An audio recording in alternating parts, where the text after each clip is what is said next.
Debbie Nelson with the Defined Success Network. Today's interview is with Jason Laing with ProMake. Now, are you working with any particular companies that are making prosthetics yet, or is that in something in the future? So we are working with prosthetists in South Africa, and I'm Mm. starting to connect with a couple here in the UK. We're also working with a couple of electronic engineers to be able to work out ways of creating data feedback out of these prostheses, so I can link to maybe to your mobile phone. Wow. There's a lot going on around that.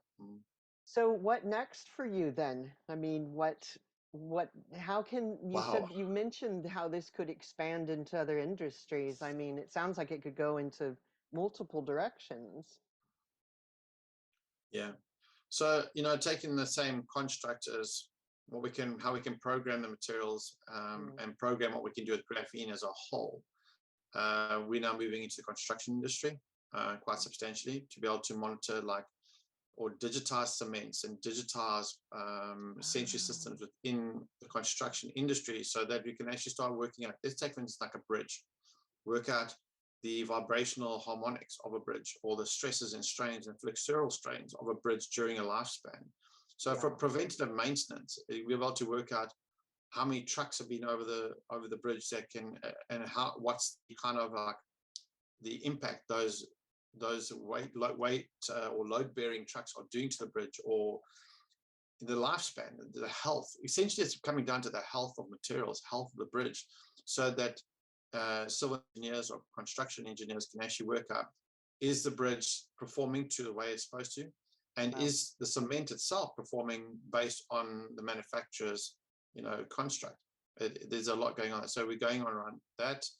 We're now doing a lot in the sports sector, so we can start taking. So my background was I was an elite cyclist for a while, so one of the things we're looking at is to be able to put sensors into the helmet when the cyclist crashes, be able to work out immediately what kind of impact the cyclist has taken, and as to whereabouts the helmet is taken, and if we can start working out a way to work out if he's exceeded the potential of having concussion, because a lot of times cyclists will get back on, they'll carry on riding, and 2-3 days later they'll have start developing all sorts of cognitive skill issues or present issues of concussion. So we're trying to eliminate those the minute the accidents happen. In the bikes themselves, we're now looking to be able to put a way of monitoring the power output through the frame, so that the bike is designed to the rider's style, not the rider having to adapt to the bike. There's a lot going on around that. So again, it comes back to how we program and functionalize the graphene to give us the outputs that we need from it, and be able to monitor and capture the data during the same process. So there's a lot going on there, which I'm excited about. That really takes it to a whole new level. Yeah, it will do, because at the end of the day, as I say, COVID really changed the way things are being done in multiple industries, and it really comes down to data and data science.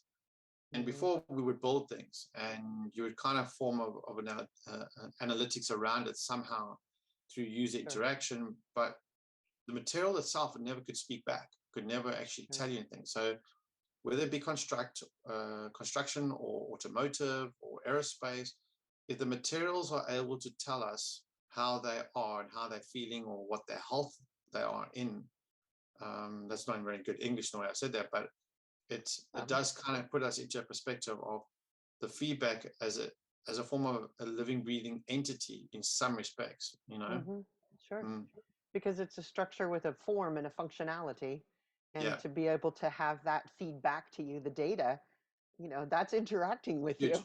In construction. See, by taking that data and linking it into the likes of like AI and machine learning, means that the developers of the materials can start making better materials. It can help with CO2 emissions. It can help with carbon footprints. It can help with, recyclability, lifespan of materials.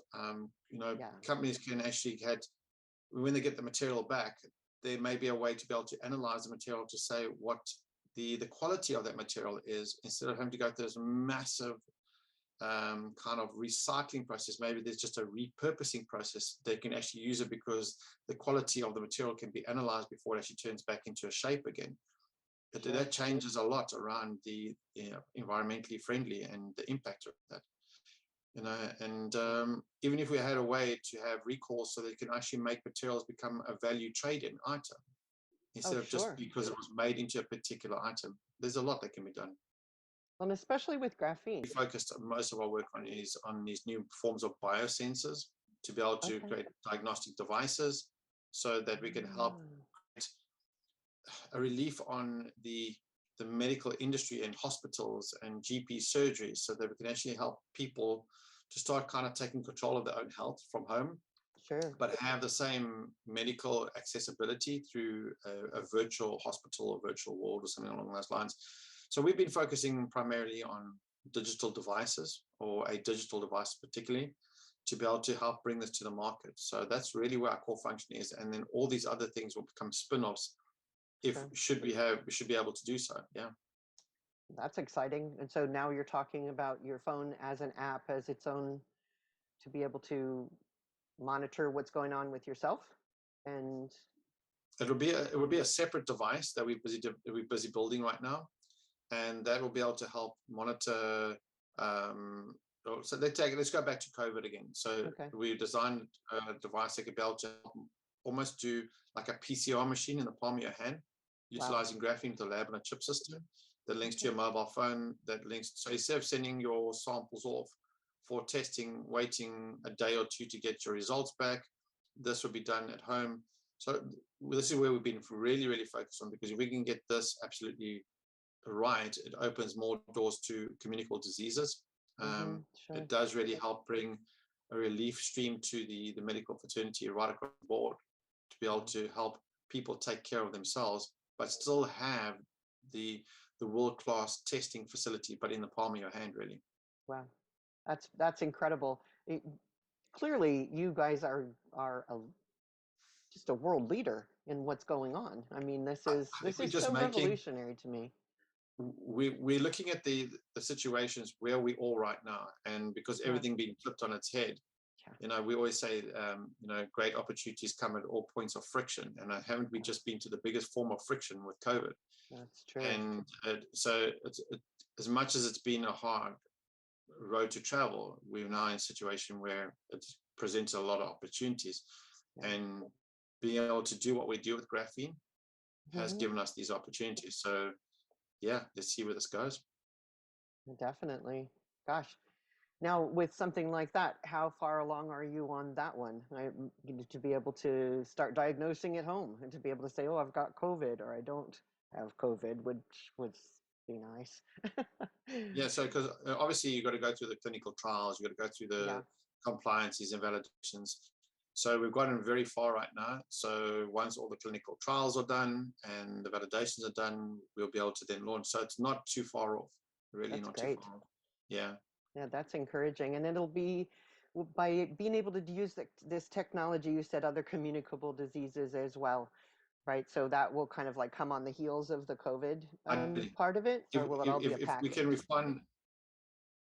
If we refine the COVID side well enough, we will then be able to get a platform and to be able to then decide what, or be able to indicate what can be done next. It's an opportunity that we're pursuing towards. Obviously, there's a lot of science that has to be done, and because we're pushing such a gray area, it's like going to space for the first time in some respects. As much as it sounds great on the table right now, we've got to be realistic as to what can be done. But we are pushing the boundaries. We got this far, so we're not going to stop now. We're definitely going to keep going. Yeah.